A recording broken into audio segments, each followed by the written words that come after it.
I'm Dick Curtis, and I was here in the 40s, um, for all 6 years.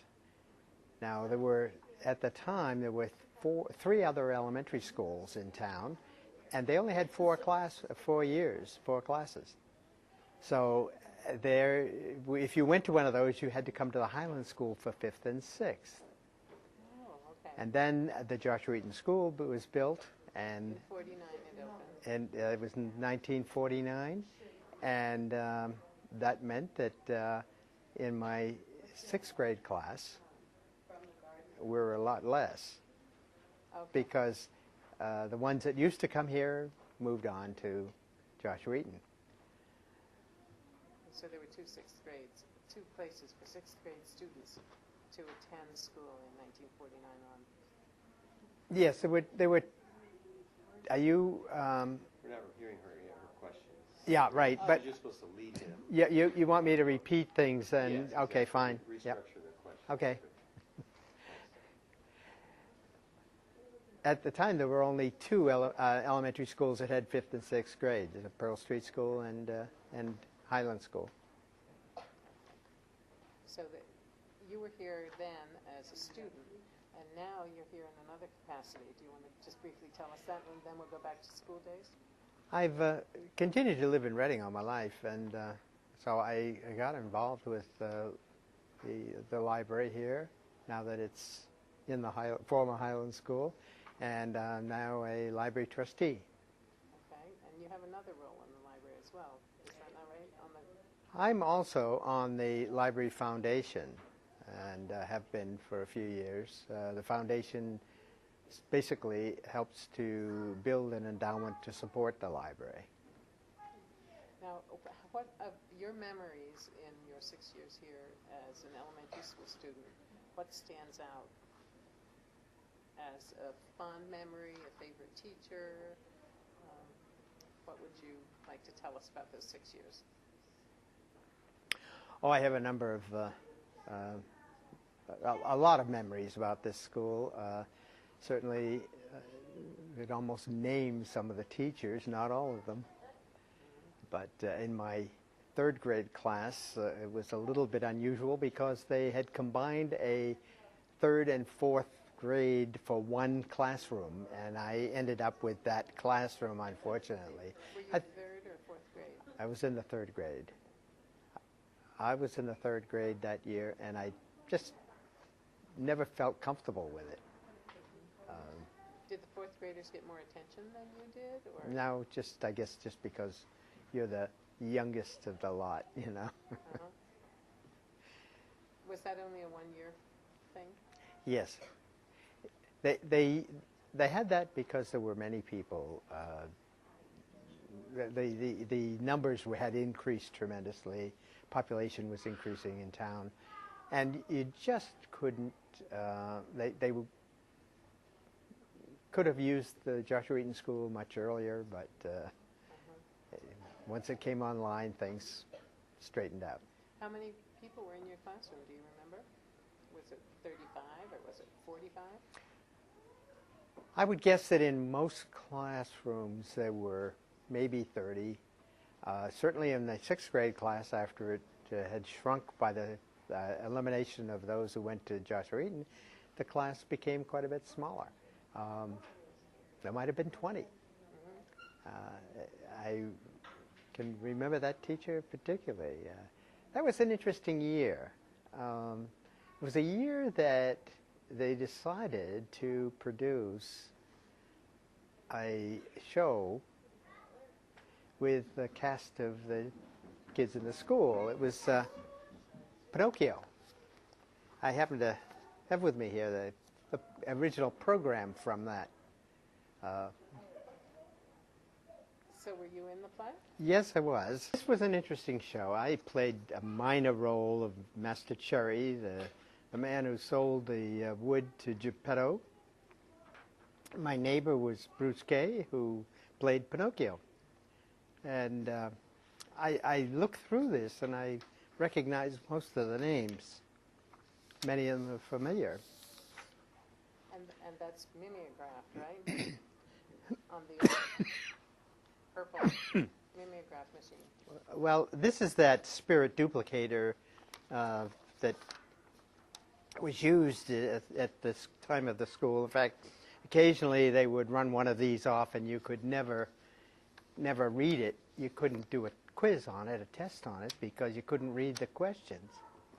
And it was the mimeograph, that duplicating fluid that started the fire in the school in 1957. That I didn't know. Yes, some of it had spilled over, and I guess it got into an electrical plug, and it was the cause of the fire. Now, where was the play in the school? The play was produced in what is now the children's room. Most of the children's room was the auditorium, and where the staff sits now, that area was the stage. It was elevated stage. And the scenery was unbelievable. There were two parents who basically were involved with that. One was Elma Rising, and another one was Jim Russell. And they both had the students at the time here. So it was very, very dynamic. I mean, the scene of the whale, for instance, was created by Elmer. Was that Elmer's drawing on the back of the I'm not sure who drew these for the program, but it certainly in the show I remember how excited it was to be just there. Can you tell us just briefly about Elmer Rising for somebody who might not recognize his name? Elmer Rising lived in Reading here, but he was an artist, and most of his work was pen and ink. I understand that he was colorblind, so he didn't tend to go into colors, but he certainly did many pen and inks and many of Reading. You'll find them everywhere. But there are still prints available, I believe. Right, and we have a book that is in the local history room. It does not circulate, of his drawings, which I understand is quite valuable now. I have a copy of his book with all the drawings in it, and it's something that I treasure. Lots and lots of pictures. So did this kind of production go on after this year, or was this a one-time thing? This show was so much work and involved so many students. And when you look at the program and see, there were probably hundreds of them in there, 100 at least. And so I think they decided that it was much too much effort to try to do this on an annual basis. And the following year, the parents got together and did a show called the Highland Fling. I had moved on by that time, so I was not that familiar with it. Teacher or grade besides the 3rd, 4th grade that you'd like to tell us about? Anything particular about a classroom or an experience you had here? Now, as I walk around the building today, I think of where I was at the time for each grade. Obviously, the earlier grades were on the 1st floor. It turned out that the 6th grade ended up on the 6th floor. But most of the 3rd and 4th were up here on the 2nd floor. Did you ever use the turret stairs? The turrets were always there, but we never used them. May have used them for a fire drill, but it was not part of the day-to-day routine. One of the interesting things about entering the school was the fact that we came in through the basement. And the boys would come in on the left side, and the girls would go in on the right side. And you would go through and then go find your way upstairs. In the main area of the basement, both boys and girls had a big fountain to wash your hands. Big round fountain. Water just spilled out. You just put your hands in there to wash them. Also in the basement was a so-called gymnasium. It was not much, but occasionally they would use it for exercise when you couldn't get outside. Did you walk to school or come on the bus? I walked to school because I lived on Grand Street and it was just a few blocks anyway. So I went home for lunch at that point. Some that came a distance stayed for lunch, and the lunch was served from a kitchen that is now blocked off, or it's the back end of what was the stage for the auditorium. There was a corridor and then the kitchen, and they would eat in here in the auditorium, around the edges of the auditorium. So were there fixed seats in the auditorium, or was it movable chairs? Or? Everything in the auditorium, to the best of my knowledge, was all folding chairs. I don't believe there was anything fixed to it. Do you recall square dancing at the school, or music in any particular way? There were some music programs, and I remember somewhere along probably the 4th grade of starting to play trumpet, and they would give lessons, and right here, and then you would also take lessons at home with a private tutor if you wanted. And I followed that through for a while, but didn't spend enough time practicing. And I credit Mr. Oliver on the high school level, working with the junior high school at that time too, and he picked up on that and decided that I could play sousaphone, the one that wraps around your head. So I played that when I got to high school. In the marching band or the Yes, orchestra? it was in both a marching band and an orchestra that we would play. Now, what particularly has changed the most about this building from the time when you were a student until now, when you're a trustee and a foundation member? I'm not sure I want to mention some of the things that are going to change, but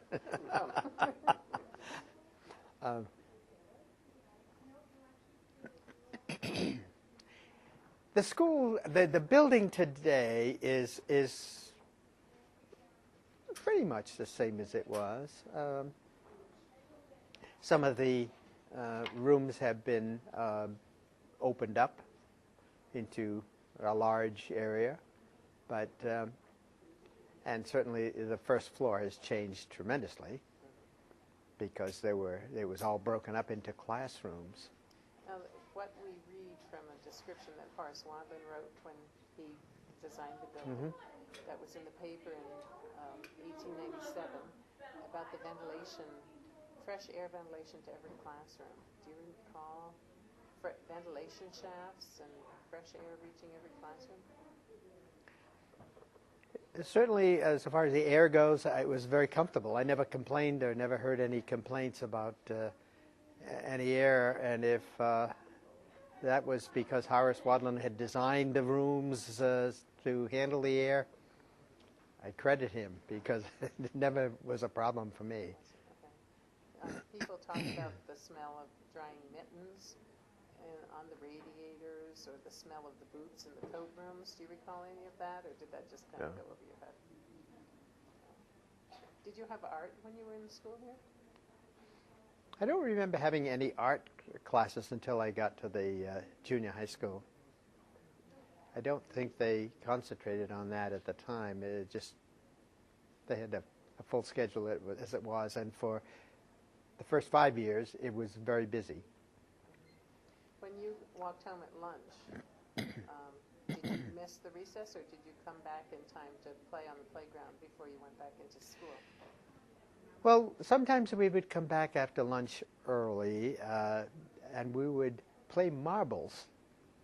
And that was a big attraction. And each one would have a little bag, and they'd carry the bag with their marbles in it. when you drew a circle on the playground, is that right, to play marbles? The way we would play marbles was to dig a little hole out in the, many times out in the sidewalk beside the playground, and that would be our a way of trying to shoot the marbles into the hole. Did you have a favorite shooter or lucky marble that you played with? I really don't remember how we played marbles, but I do remember I had a large white marble, and that must have been the key to use. What other games did you play? Did you play baseball? Did you play kickball? I don't remember too much about the recesses. We did go outside in the area here that would have been the playground, which is a parking lot now. But I don't recall.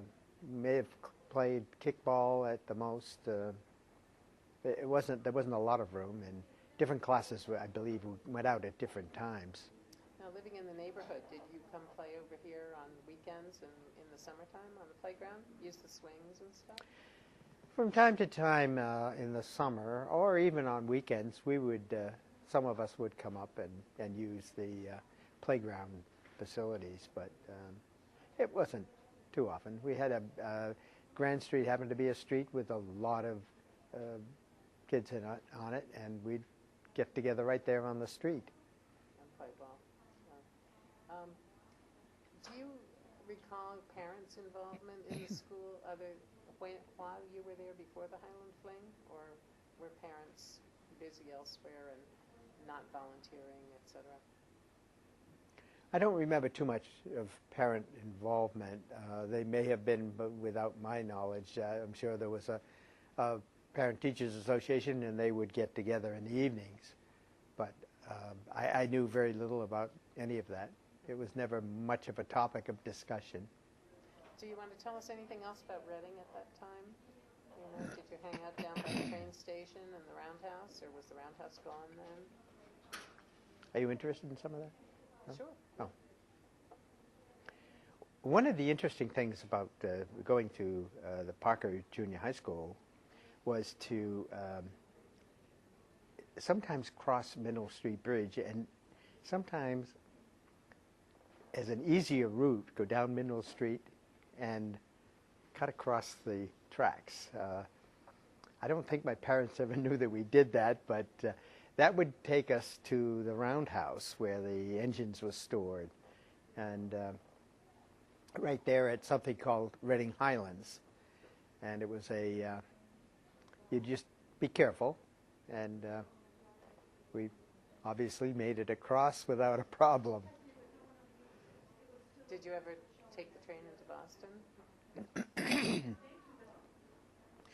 My father used to use the train to get to work in Boston, and it was always kind of an extra special time when I would get a chance to go into Boston by train. It was my mother would take me in certainly at different times of the year for different things, whether it was swan boats or Jordan Marsh at Christmas time, or for some of those events. We were talking yesterday with the teachers about when the school was built, and the fact that the railroad was here before the Civil War was one reason why the town succeeded after the Civil War and built up quickly. And I just wondered whether the train had any effect on, especially you living near the Reading Highlands station, on the neighborhood and the school. Did teachers come by train to the school, do you recall? I don't know where the teachers lived. I do know that the principal at the time was living next door, and Miss Graham, she rented a room there, okay. And so I knew she was next door, but it didn't affect anything. I didn't use it to my advantage.